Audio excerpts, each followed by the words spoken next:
we aren't finished with our discussions yet, I can assure you. And certain policy decisions have been taken because of the fact that they take principals out of schools, which we do not.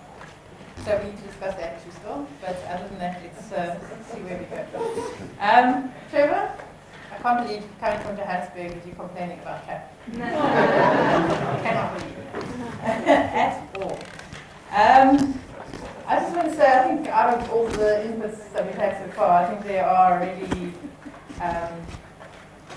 about 4 points that have come through where, and I will talk about your organisation a little bit, where organisations such as this one can really make a difference in our society.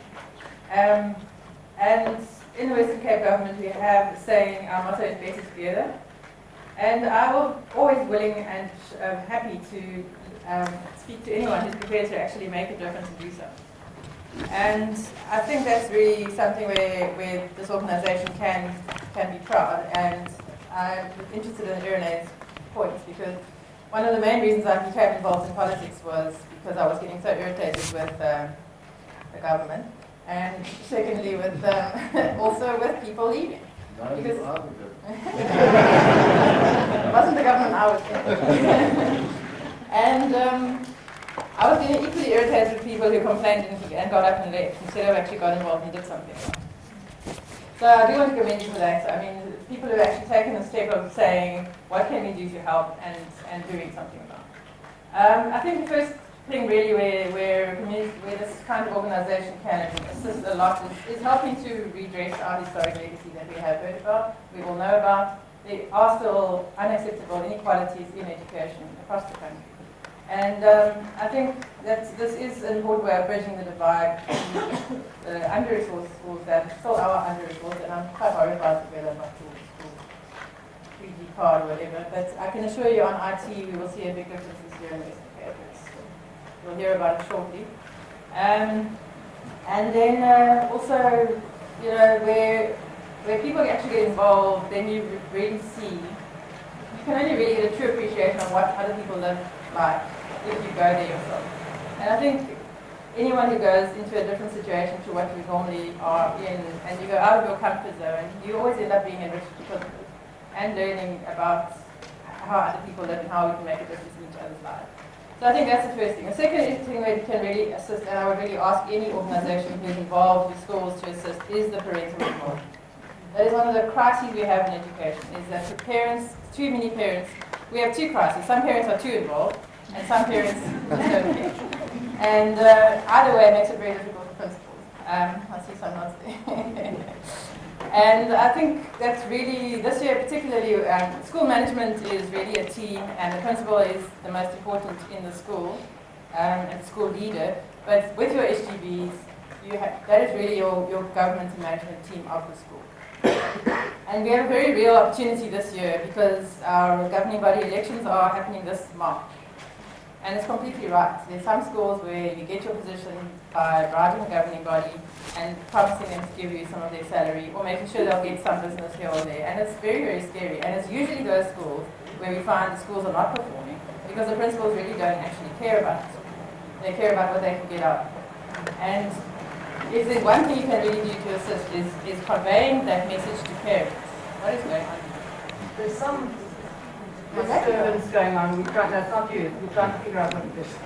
Okay. I was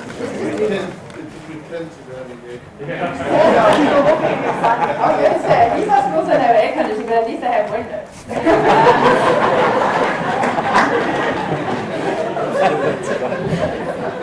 Anyway, as I was trying to say, it's really, really a big opportunity if you can educate our parents, particularly in areas where they maybe aren't as aware of the important roles of governing bodies.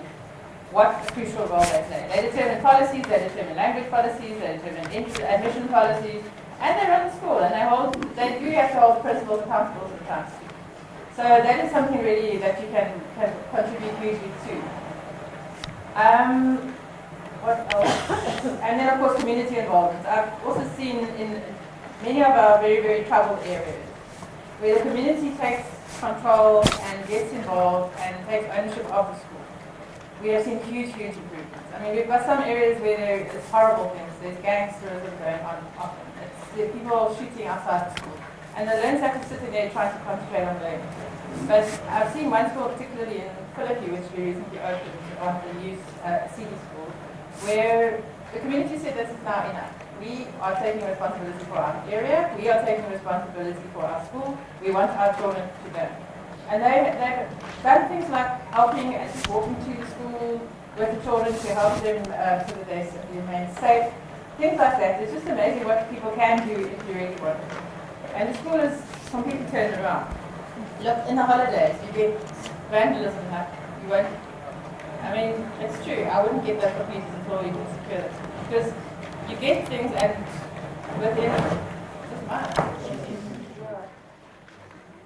Thank you. Anyway, so we have seen it really makes a very, very big difference. And I know it's a lot to ask sometimes of communities, especially where there's violence involved, but it really, really has helped.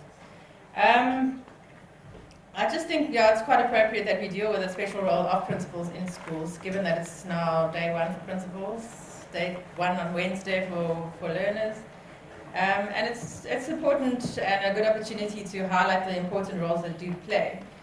In my short-term office, as you've heard, I have seen firsthand how important the principal is in a school.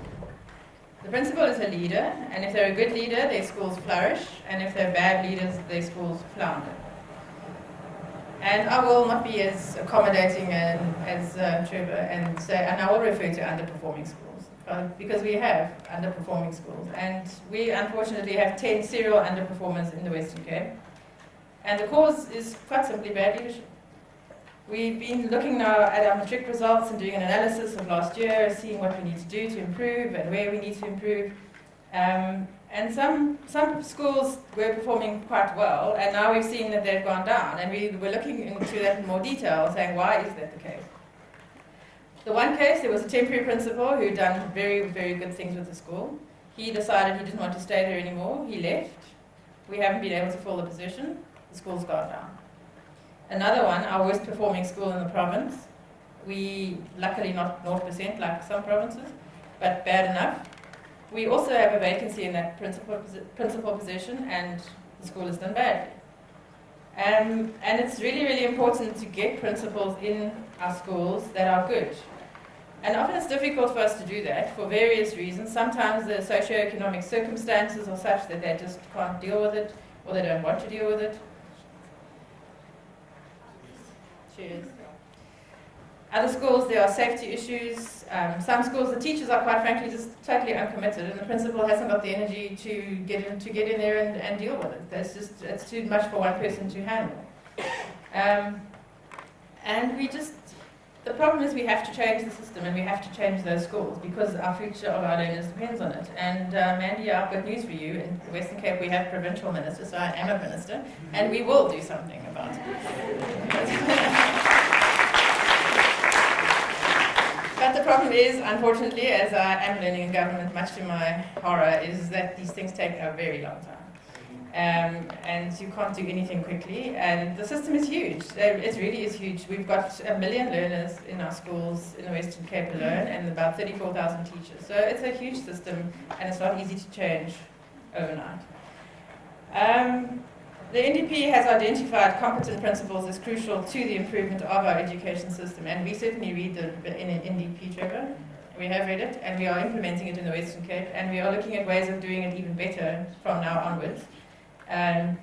We've already introduced competency testing of principals for new appointments, and we'll continue to do so. The other thing is that I was interested in Professor O'Connell's statement about the, what did you say? What was the word? No, not sense making, about the Bill of Rights. Let me just see what you said. No, you said we're creating a nation of parasites. That's what you said. Now, that's an interesting point, which I won't comment on. But what I do worry about is that so often we have this sense of entitlement, quite rightly. But the other thing is we're just too scared to hold people accountable. And that's got to change. Because, yes, there's some principals who just haven't got the skills and they haven't been taught stuff, but there's some principals who just don't care. And those people, I'm afraid, needs to be dealt with quite decisively. We can't just say, we'll help you to a certain point, but if you don't then help yourself and get on and do something, then that's it. And we all know with so many professions, people train to do a certain job and then like teaching, and very often we've seen it also in police. You train to be a police officer, you train to be a detective, you really like doing that work, and then suddenly you move up the ladder because that's the only way you can get promotion and increased salaries. And then you end up having to be managers and leaders of people that you never really anticipated or wanted to be, actually. And that definitely applies to principals. So I think there is a huge role to play in mentoring principals, in helping with leadership skills and management skills.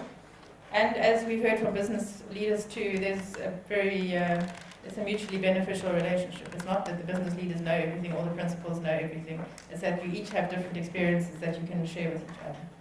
I mean, principals have to deal with other issues too, and I don't agree with Professor O'Connell that there's nothing wrong with our children's heads. That's the case with the vast majority, but unfortunately we have a huge number where there is. We have fetal alcohol syndrome in a huge, huge number of particularly our rural children, where they just simply can't actually learn without a huge amount of extra help. And we also need to look at options for them to see how they can contribute to the economy without necessarily going through a highly academic curriculum. So it's important that the principals do have these extra skills and that they are supported in whatever way they can be. And we want civil society to assist, and I've already said that. We really commend all of you who are involved and want to do something and actually get involved and do something about it. Of course, the real test for me will be whether the results at those schools improve, and I'm going to be looking into that in quite some detail after this meeting, before we have another discussion. And yeah, I would like to thank Partners for Possibility for their willingness and enthusiasm, very much enthusiasm, on Twitter and everywhere, in assisting our principals, and also for practical assistance in helping make the schools better. We have a program, we have a detailed, very big program of building and adding and halls and all kinds of things. We just have limited funds. And we're doing the best we can with what we have, but we've got a huge amount of things we have to do. So yeah, if you can assist with helping to make the school nicer, with the food gardens, halls, painting, anything, just to make it more pleasant to be there, that's fantastic. So yeah, thank you very much, and I think this is an example of better together, and I hope we will continue to move forward.